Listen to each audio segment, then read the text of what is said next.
আসসালামু আলাইকুম। সুপ্রিয় শিক্ষার্থী বন্ধুরা, সবথেকে গুরুত্বপূর্ণ বিষয় ইংরেজি ব্যাকরণে সেটি হচ্ছে ভার্ব।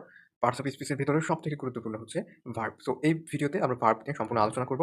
আমরা দেখব যে ক্রিয়া বা ভার্ব, ক্রিয়া বা ভার্ব কি, ভার্ব কাকে বলে, ভার্বের ক্লাসিফিকেশনস সবকিছু নিয়ে আলোচনা করা হবে আজকের এই ভিডিওতে।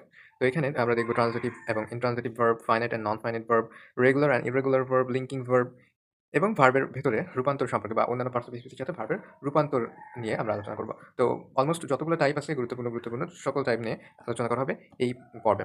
তো আমরা দেখা যাক প্রথমেই দেখব যে ভার্ব বা ক্রিয়া কি। আমরা সাধারণত জানি যে ভার্ব হলো সেই শব্দ যা বাক্যের কর্তা দ্বারা সম্পাদিত কোনো কাজ বোঝায়।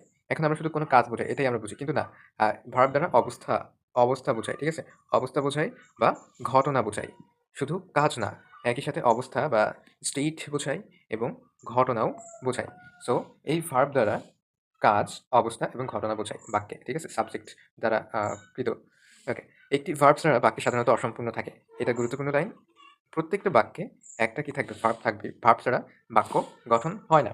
এটি বাক্যের সবচেয়ে গুরুত্বপূর্ণ অংশগুলোর মধ্যে একটি। কারণ এটি ছাড়া তার বাক্যের মূল অর্থ প্রকাশ পায় না। তার মানে ভার্ব ছাড়া বাক্য হয় না। বাংলা ব্যাকরণে কি ক্রিয়া ছাড়া আমরা বাক্য যে দেখি, কিন্তু ওইখানে আসলে বাক্যটাতে ভার্বটা উহ্য অবস্থায় থাকে বা আ অদৃশ্য অবস্থায় থাকে কিন্তু অ্যাকচুয়ালি থাকে। ঠিক আছে? আচ্ছা, তাহলে ভার্ব দ্বারা কি বোঝায়? কাজ বোঝায়। এখানে দেখছি রানস, হি রানস ফাস্ট। সে তাড়াতাড়ি দৌড়ায়। অবস্থা বোঝায়। She is a student. তার অবস্থা কি? সে একজন ছাত্রী। তো এই যে am, is, are, was, were, have, has, had মানে এইগুলা দিয়ে, বিশেষ করে এইগুলা ভার্ব দিয়ে কোনো কাজ বোঝায় না কিন্তু এগুলা কি বোঝায়? এগুলো অবস্থা বোঝায়। আর কাজ বোঝায় কি দিয়ে? ওই যে সকল ভার্ব দিয়ে বোঝায়। তো ঘটনা বোঝায় it become dark। এটা মানে এখন অন্ধকার হয়ে গেল। এটাও এক ধরনের অবস্থাও বলতে পারো। তো কাজ এবং অবস্থা বোঝায়। ওয়েল, তারপর ভার্বের ক্লাসিফিকেশন খুবই গুরুত্বপূর্ণ। তোমরা দেখো প্রথমেই আমরা মেইন ভার্ব বা মূল ভার্ব বা প্রধান ক্রিয়া এবং অক্সিলারি ভার্ব নিয়ে দেখব, যেটা তোমরা অলমোস্ট সবাই জানো। তো মেইন ভার্বটা কি? মেইন ভার্ব হচ্ছে বাক্যের প্রধান অর্থ বহন করে। এটি কোনো কাজ, অবস্থা বা ঘটনা বোঝায়। কারণ যেটা বললাম আরকি, মেইন ভার্বগুলো স্বাধীনভাবে বাক্যের অর্থ প্রকাশ করতে পারে। তার মানে একটা বাক্যে শুধুমাত্র একটা মেইন ভার্ব দিয়ে কিন্তু বাক্য তৈরি করা সম্ভব। যেমন গো, ইট, স্লিপ, রিড, তাই না? এই সবগুলোই কি? সবগুলোই হচ্ছে মেইন ভার্ব। মেইন ভার্ব দ্বারা কি বাক্যের অর্থ সম্পূর্ণরূপে প্রকাশ করা সম্ভব। I read a book, I read a book, তারপরে হচ্ছে she sings beautifully, they play football। ঠিক আছে? এগুলো কি? এগুলো সবই হচ্ছে মেইন ভার্ব। তো যাই হোক, এখানে যে মেইন ভার্ব আছে এটা ভার্ব এবং কি পড়ছে? একটা বই পড়ছে। এটা অবজেক্ট। ঠিক আছে? Subject, verb, object. A she sings beautifully, সে গান গায় সুন্দরভাবে। beautifully কিভাবে গায়? সুন্দরভাবে গায়। সো এটা একটা অ্যাডভার্ব। they play football, তারা কি খেলছে? ফুটবল খেলছে। তো ফুটবল একটা অবজেক্ট। ঠিক আছে? এমনিতেই বলে রাখলাম আরকি ভার্বের ভেতরে। তো মেইন ভার্ব দ্বারা বাক্যের প্রধানত কাজ করা বোঝায়, অবস্থা বোঝায় এবং ঘটনা বোঝায় এবং এটাই বাক্যে স্বাধীনভাবে অর্থ প্রকাশ করতে পারে। আর অক্সিলারি ভার্ব জিনিসটা কি? অক্সিলারি ভার্ব জিনিসটা হচ্ছে সাহায্যকারী ক্রিয়া বা এটাকে হেল্পিং ভার্বও বলা হয়। ঠিক আছে? তো মেইন ভার্ব, আ আচ্ছা, এর আগে একটা কথা বলে রাখি। বাক্যে যদি ২ টা সাবজেক্ট থাকে, যদি ২ টা সাবজেক্ট থাকে, সরি ২ টা ভার্ব থাকে। ঠিক আছে? একটা সাবজেক্টে যদি ২ টা ভার্ব থাকে দেখব, তাহলে তার ভিতরে একটা মেইন ভার্ব হবে এবং আরেকটা অক্সিলারি ভার্ব হবে। আচ্ছা, অক্সিলারি ভার্ব বা সাহায্যকারী ক্রিয়া বা হেল্পিং ভার্ব এগুলো কি দেখা যাক। মেইন ভার্বকে টেন্স, ভয়েস, মুড ইত্যাদি গঠনে সাহায্য করে। ঠিক আছে? মেইন ভার্বকে আ টেন্স, ভয়েস এবং মুড এগুলো গঠনে সাহায্য করে। তার মানে অক্সিলারি ভার্ব সাহায্য করবে কাকে? মেইন ভার্বকে। ঠিক আছে? কাকে সাহায্য করবে? মেইন ভার্বকে সাহায্য করবে। তার মানে বাক্যে যখন একটা মেইন ভার্ব অলরেডি আছে, সেখানে গিয়ে আমাদের অক্সিলারি ভার্বটা খাটবে। ঠিক আছে? আচ্ছা। তাহলে দেখি অক্সিলারি ভার্বগুলো নিজে অর্থ প্রকাশ করতে পারে না। তার মানে শুধুমাত্র এক অক্সিলারি ভার্ব অর্থ প্রকাশ করতে পারবে না মেইন ভার্বের সাহায্য ছাড়া। বুঝা গেল? আর আচ্ছা, এখানে প্রথমেই আমরা দেখা যাক যে প্রাইমারি অক্সিলারি কি? প্রাইমারি অক্সিলারি বলতে কি বোঝায়? এখানে বি ভার্বগুলো সব প্রাইমারি অক্সিলারি। এগুলো মনে রাখো, বি ভার্ব এবং হ্যাভ ভার্ব। বি ভার্ব বলতে কি বোঝায়? am, is, are, was, were, been, being। এই সবই হচ্ছে be verb. am, is, are, was, were, been, being।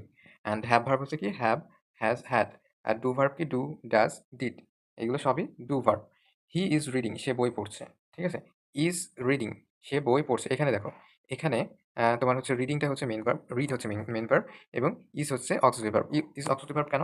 কারণ এটা এই মেইন ভার্বটাকে আ গঠন করতে বা টেন্স গঠন করতে সাহায্য করছে। ঠিক আছে? তারপর এখানে দেখো ফিনিশড। ফিনিশড এর ফিনিশ হচ্ছে মেইন ভার্ব। সো ওই মেইন ভার্বটাকে হ্যাভ টা সাহায্য করছে কি গঠনে? প্রেজেন্ট পারফেক্ট টেন্স গঠনে। বুঝে গেছে? আর এই অক্সিলারি ভার্বই বাক্যের শুরুতে বসে সেই বাক্যটাকে কি? প্রশ্নবোধক বাক্য বা ইন্টারোগেটিভ সেন্টেন্স তৈরি করে। বুঝতে পারলাম অলমোস্ট অল টপিক যে আম অক্সিলারি ভার্ব আসলে কি কাজে লাগে? স্পেশালি প্রাইমারি অক্সিলারি গুলা। এবার আমরা দেখব মডেল অক্সিলারি এগুলা কি? এখানে খেয়াল করে সম্পূর্ণটা হচ্ছে মডেল অক্সিলারি, যেটা তোমাদেরকে মুখস্থ রাখতে হবে। এখানে ১৫-১৬ টা যতগুলোই আছে মুখস্থ রাখতে হবে। মডেল অক্সিলারি হচ্ছে can, could, may, might, shall, should, will, would, must, ought to, need, dare. এই মডেল অক্সিলারি দ্বারা কি বোঝায়? মডেল অক্সিলারি দ্বারা বোঝায় হচ্ছে ক্ষমতা। ক্ষমতা মানে হচ্ছে কে কি করতে পারবে কি পারবে না, অর্থাৎ ক্যান। তারপর হচ্ছে সম্ভাবনা বোঝায়, মানে প্রবাবিলিটি বোঝায়। এটাও কি ক্যান, প্রবাবিলিটি, সম্ভাবনা। তারপর তারপর অনুমতি বোঝায়। অনুমতি বোঝায় এবং বাধ্যবাধকতা বোঝায়। ঠিক আছে? মাস্ট এটা দ্বারা বা হ্যাভ টু এটা দ্বারা কি বোঝায়? বাধ্যবাধকতা বোঝায়। আর কর্তব্য বোঝায় এই যে শুড দ্বারা। সো এখানে প্রত্যেকটাই can, could, may, might, shall, should প্রত্যেকটাই কোনো না কোনো কিছু একটা বোঝায়। তো কোনটা কি বোঝায় এটা আমাদেরকে অবশ্যই জানতে হবে এবং আমরা সামনে সেগুলো নিয়ে বিস্তরভাবে জানবো এবং জানার ফলে ইংরেজিতে দক্ষতা আমাদের অনেক গুণে কিন্তু বেড়ে যাবে শুধুমাত্র ভার্ব জানার ফলে। বুঝা গেছে? আচ্ছা, এবার ট্রানজিটিভ ভার্ব এবং ইনট্রানজিটিভ ভার্ব নিয়ে। ট্রানজিটিভ ভার্ব মানে হচ্ছে সকর্মক ক্রিয়া, অর্থাৎ যে ক্রিয়ার কর্ম আছে, এবং ইনট্রানজিটিভ ভার্ব মানে হচ্ছে অকর্মক ক্রিয়া, অর্থাৎ যে বাক্যে বা যে ক্রিয়ার অবজেক্ট নেই। ঠিক আছে? এবার অবজেক্ট কি সাবজেক্ট কি এটাও আমাদের জানার ব্যাপার। সো এখানে দেখো কয়েকটা উদাহরণ দেওয়া আছে। এখানে একটা হি রিডস এ বুক, সে একটা বই পড়ে। কি পড়ে? একটা বই। তাহলে এই যে এ বুক এটা কি একটা অবজেক্ট। সো এই রিড যেটা সেটা হবে ট্রানজিটিভ ভার্ব, কেননা তার একটা অবজেক্ট আছে। তারপরে শি লাভ হার মাদার, কাকে ভালোবাসে? তার মাকে। সো ভার্বকে তুমি যদি কি বা কাকে এটা দ্বারা প্রশ্ন করো এবং তার উত্তর যদি থাকে তাহলে সেখানে কর্ম আছে। সো সেটা হবে সকর্মক ক্রিয়া বা ট্রানজিটিভ ভার্ব। ওকে, সো এখানে লাভসটা হচ্ছে ট্রানজিটিভ ভার্ব। আই ট্রাইস, আমি খাই ভাত। কি খাই? ভাত খাই। তাহলে ভাতটা হচ্ছে আম ভাতটা হচ্ছে অবজেক্ট। ওয়েল, সো বাক্যের একটি কর্ম প্রয়োজন হয়। ঠিক আছে? যে ভার্বের একটি কর্ম প্রয়োজন হয়, অর্থাৎ অর্থ সম্পন্ন করার জন্য আ কর্ম দরকার হয়। কাজটির ফল সরাসরি একটি অবজেক্টের উপর পতিত হয়। তার মানে আ কোন কাজটা করা হচ্ছে, কিসের উপরে করা হচ্ছে সেটা আ বুঝতে পারে। তো কিভাবে চিনতে হয়? চিনতে হবে হচ্ছে হোয়াট বা whom দ্বারা প্রশ্ন করে, ভার্বকে। ঠিক আছে? ভার্বকে কি বা কাকে দ্বারা প্রশ্ন করলে যে উত্তর পাওয়া যাবে সেটাই হচ্ছে অবজেক্ট, এবং এই অবজেক্ট যদি থাকে তাহলে সেটা হবে ট্রানজিটিভ ভার্ব। এবং ইনট্রানজিটিভ ভার্ব কি? ইনট্রানজিটিভ ভার্ব মানে হচ্ছে অকর্মক ক্রিয়া। অর্থাৎ এখানে নাই, কি নাই? কর্ম নাই।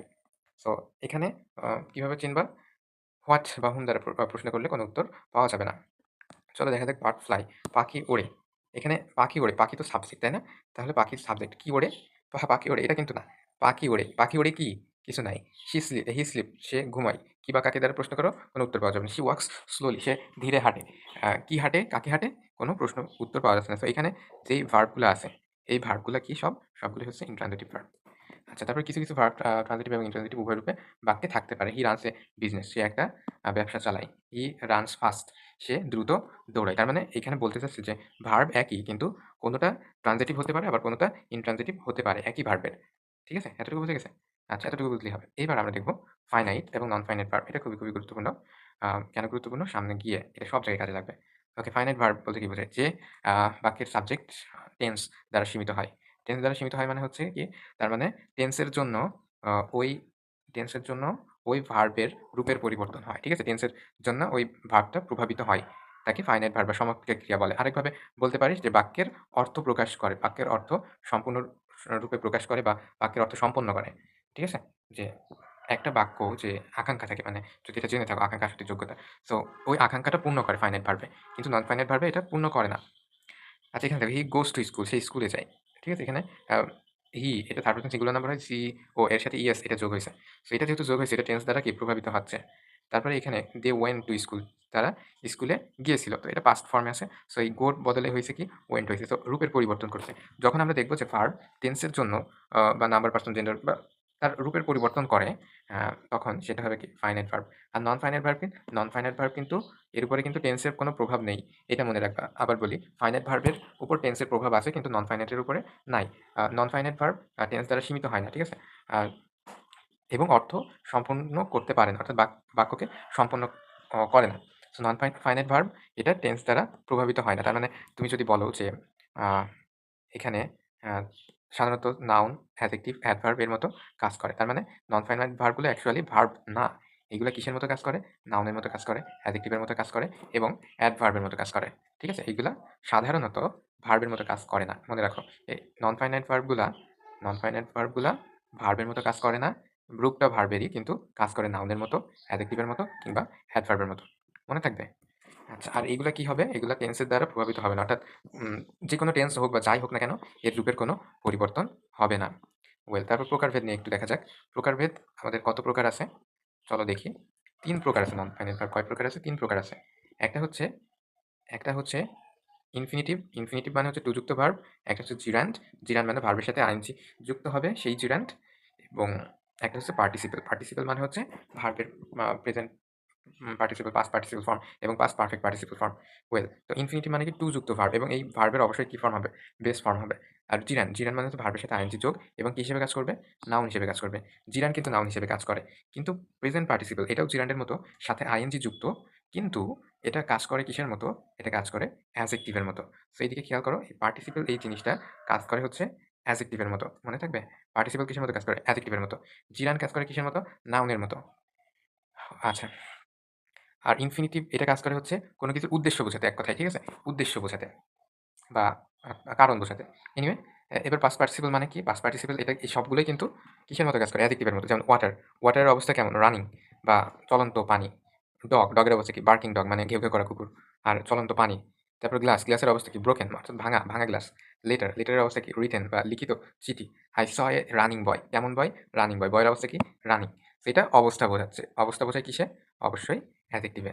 সো পার্টিসিপলগুলা কিসের মতো কাজ করে? অ্যাডজেক্টিভের মতো কাজ করে। এটা হচ্ছে প্রেজেন্ট পার্টিসিপল, পাস্ট পার্টিসিপল এবং পাস্ট পারফেক্ট পার্টিসিপল আছে। ঠিক আছে? Present participle, past participle.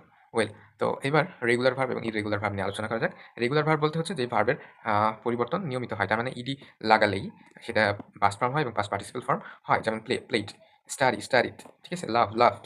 আর ইররেগুলার ভার্ব কি হয়? ইররেগুলার ভার্ব এটা জাস্ট ইডি যোগ করে পাস্ট ফর্ম এবং পাস্ট পার্টিসিপল ফর্মে রূপান্তর করা যায় না। তাদেরকে রূপান্তর করতে হলে সম্পূর্ণরূপে ওয়ার্ডটাকেই চেঞ্জ করতে হয়। ঠিক আছে? হয়তো একটু মিল থাকতে পারে, কিন্তু সম্পূর্ণ ওয়ার্ডটাকে চেঞ্জ করতে হয়।